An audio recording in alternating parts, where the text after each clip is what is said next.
Hi, welcome to Audiobook Academy. This is a self-paced audiobook. There's no need to keep an eye on things. Just pay attention. Thank you for taking the time to listen. Here's what worked for me, in order to be able to learn math, and it was that I had discovered something new. That something turned out to be language. But when you learn something, anything, it's a game changer. You gain certain meta skills as a result of this. Any kind of deep abilities that can assist you to acquire new knowledge as a result. Once I realized, for example, when I was learning a language, I found that I'd practice it and pick up tidbits here and there. After that, I put the various pieces together. Isn't it a case of baby steps? And then use that to propel yourself ahead. In the process of learning the language, when you're learning arithmetic, you do just that. In addition, I began to notice just because I wasn't able to sit down. I'm not sure if I'll be able to understand something the first time I read it. That didn't mean I was stupid because it had something to do with math. That is, in fact, how your brain functions. When you first see something, you generally look at it in a certain way. After that, you're kind of stuck and have to walk away. When you step away, new neuronal pathways open up. They allow you to see things from a different angle, things you need to gain a deeper understanding of the issue. As a result, what you require in order to learn something new is frequently what you require in order to learn anything new. Especially if it is challenging, such as mathematics, you need the ability to switch back and forth between these two categories of people. The number of neuronal connections you have, task-positive networks, or what I term concentrated mode resting state networks, are a more diffuse type of network. That in your brain have a greater set of connections, and by switching back and forth between these, you'll be able to learn a lot.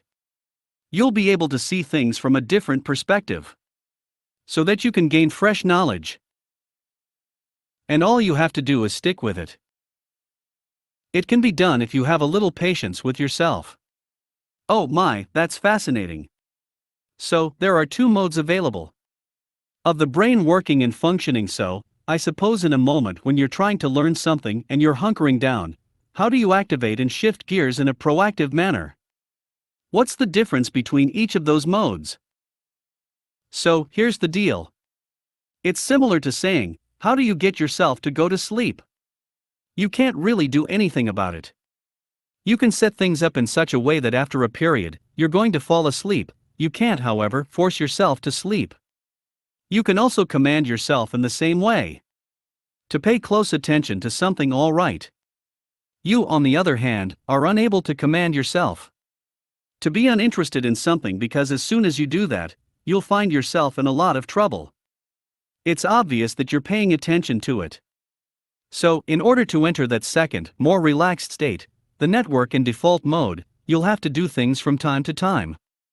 Take a shower, go for a walk, whatever it is you want to do. By gazing at something different, you can divert your attention away from it. Grab a cup of coffee and head down to the kitchen. Anything that takes your thoughts away from it. However, some aspects, such as the fact that you may be in the kitchen, must be considered. Something along those lines, such as emptying the dishes. However, your thoughts are still focused on it. So you either have to do something or wait for time to pass. This is a great way to take your mind off things. And that's the only method to get access to the other network. After then, it takes care of the problem in the background. He puts things together for you so that when you return, you don't have to. Wow, it makes a lot of sense. In reality, it makes a lot of sense.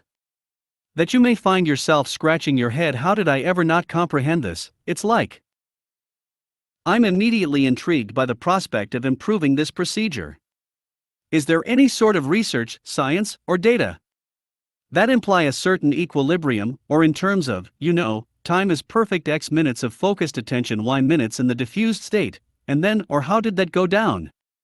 People utilize one strategy in particular extremely frequently. In reality, I instruct a huge online class. As if it were enormous, we have about 2 million students enrolled. This is a strategy that they simply adore. As a result, I've heard from tens of thousands of pupils. They adore this approach, which is known as the Pomodoro technique, is a time management method. Simply put, you turn off all distractions. So there will be no ringy-dingies on your phone. Alternatively, nothing will appear on your computer. Then you set a timer for 25 minutes and you're done. Concentrate as hard as you possibly can. For those 25 minutes, allowing yourself to wander and become distracted is not a good idea. Alternatively, if you discover that, then return your focus as quickly as possible. After 25 minutes, give yourself a reward. As a result, you may allow yourself to listen to a music that you enjoy. Alternatively, get up and move about a little. Go on Twitter and have a little conversation. Anything that piques your interest off the back of what you'd been working on before. It is now frequently a really good concept. To give yourself permission to accomplish something, this requires the use of a distinct portion of the brain. So it's almost as if it lets that bit go. At least, that's what I've heard from others. That it makes it possible for you to, if you're drafting a report, for example. After that, you take a break and visit Twitter. You're still scribbling. And it's like saying, yes, in my workout, I've been lifting very big weights. I'm going to take a break now. Isn't it true that I'll be lifting boxes of books? Right. You're not giving yourself enough credit. A brief pause. So, why 25 minutes, you might ask? Is there any sort of magic involved here? There's no such thing as magic. This was a fantastic method. Cirillo Francesco created it in the 1980s. The Pomodoro technique is a time management technique that uses a set of timers to 25 minutes, as he had advised. And I have a feeling he just thought, wow, it's only been a little over half an hour. As a result, it appears to be very feasible. But now, according to what researchers are discovering, even when you're simply thinking about it, it activates the pain center, which you don't want to do. Of the mind, this causes you to, for example, shift your focus to something else. This is referred to as procrastination. However, if you work your way through it, you'll be okay. Using the Pomodoro technique, for example, after about 20 minutes, the soreness goes away. So the Pomodoro technique can help you achieve your goals. Into the current. If I'm truly working on something, I'll let you know. And I'm really enjoying myself, I'm not leaving. Buzz timer. Okay. I come to a halt after 25 minutes. I'm going to keep going. And hey, I'm glad I finally got into the swing of things. However, if I become tired, I will immediately stop. And the Pomodoro technique can help me get going. Since I'm able to tell myself all the time, all I have to do now is wait 25 minutes. Then I'll be able to stop. And it's usually enough to get me into the zone. And get me started. Oh, that's incredible.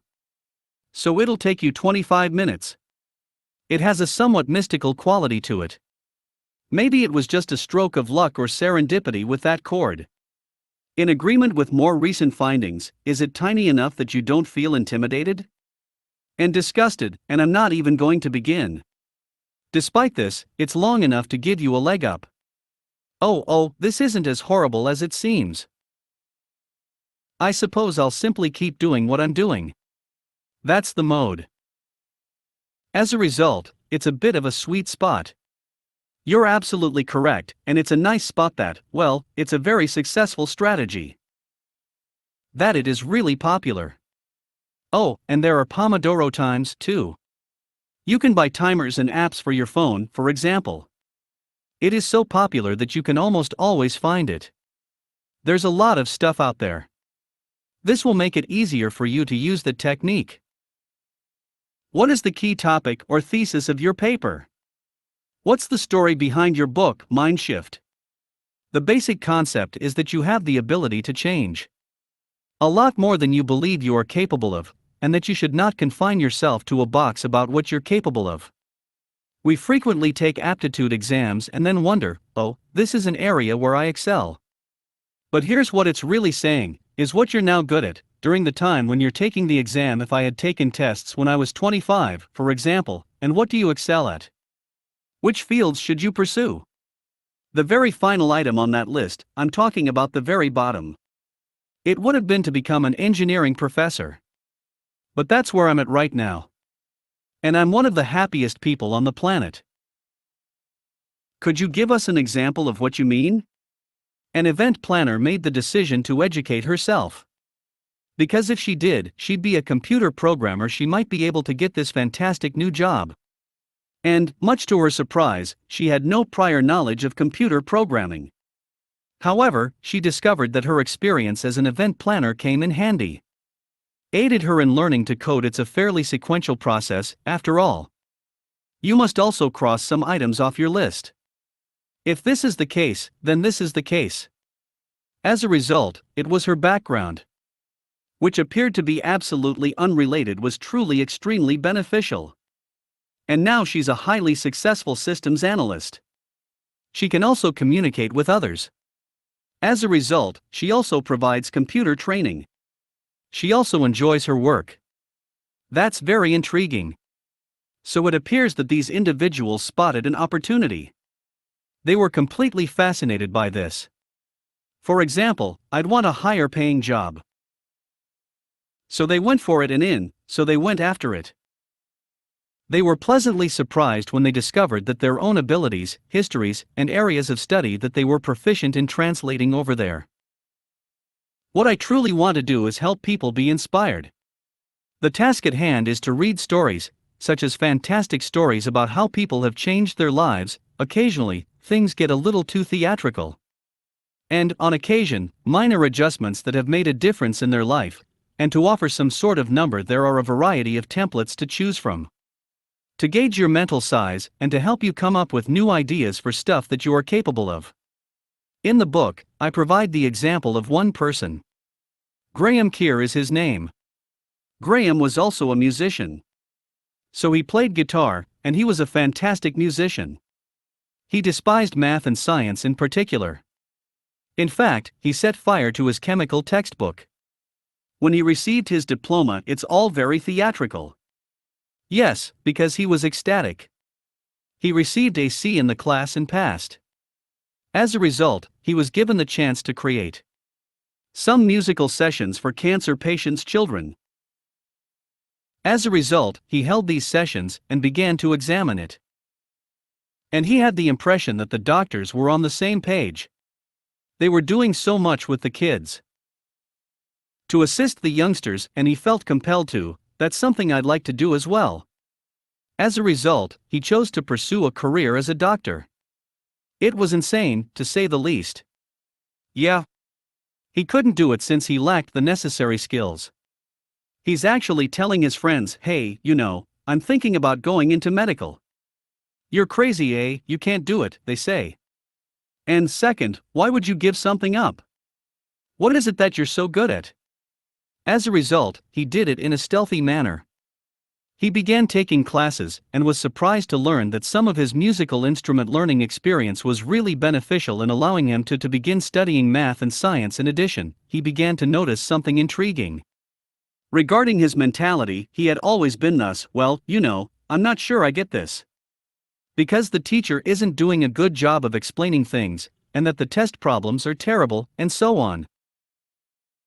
And then we began to say things like, wait a minute, these questions are eluding me, but they aren't eluding these other folks. So, is it possible that the issue is with me? As a result, he began to think differently. Then, to his astonishment, he began to see that he liked what he was doing.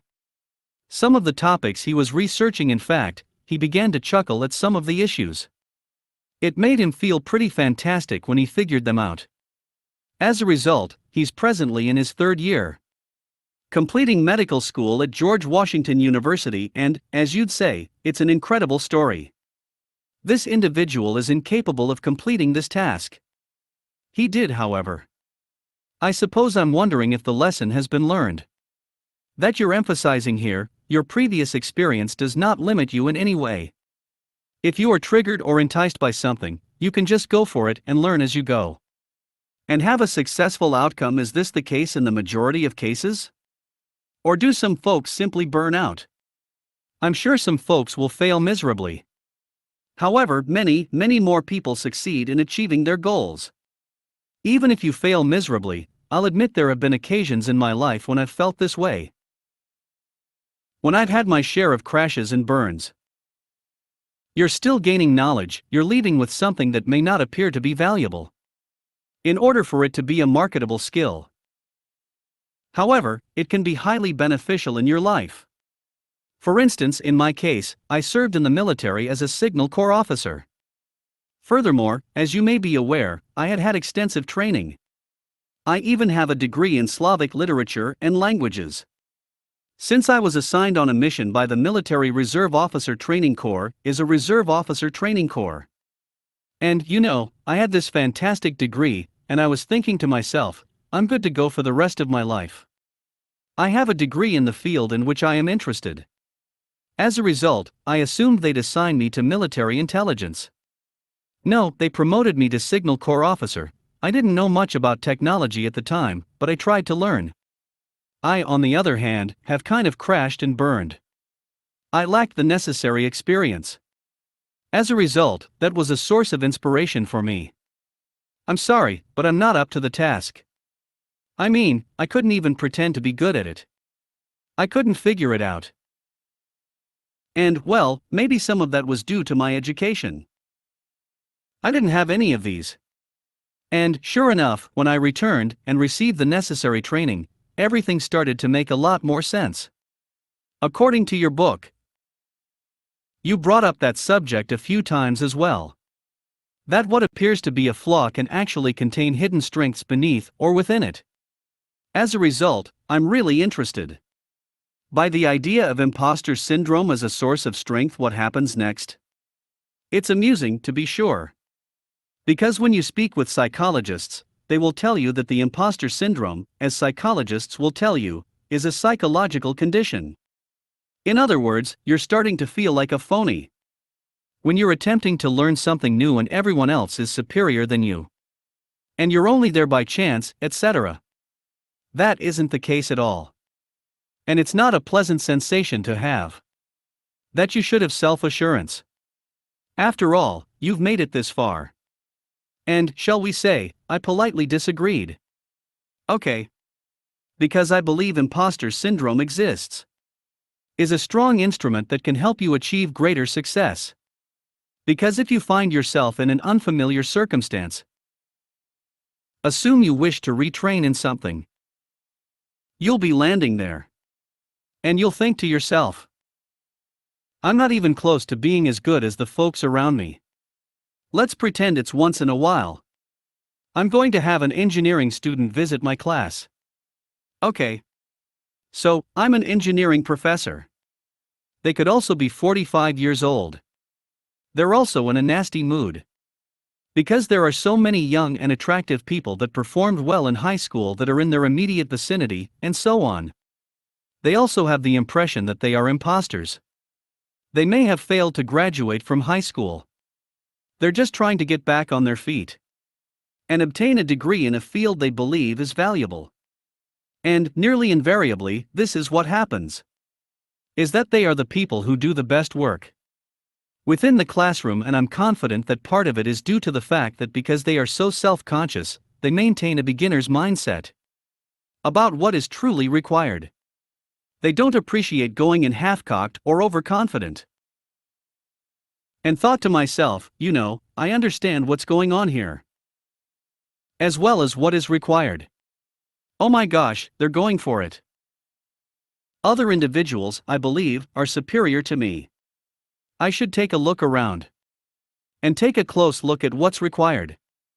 Even in the earlier anecdote about Graham, Indistinct, the musician who went on to become a doctor when he first tried to change, he was unsuccessful.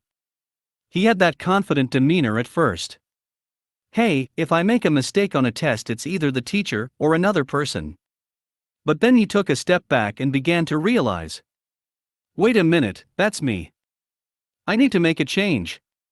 As a result, I believe the imposter syndrome, in general, it's actually beneficial to feel like a phony. Because it prevents you from being too self-assured. There's also one other thing.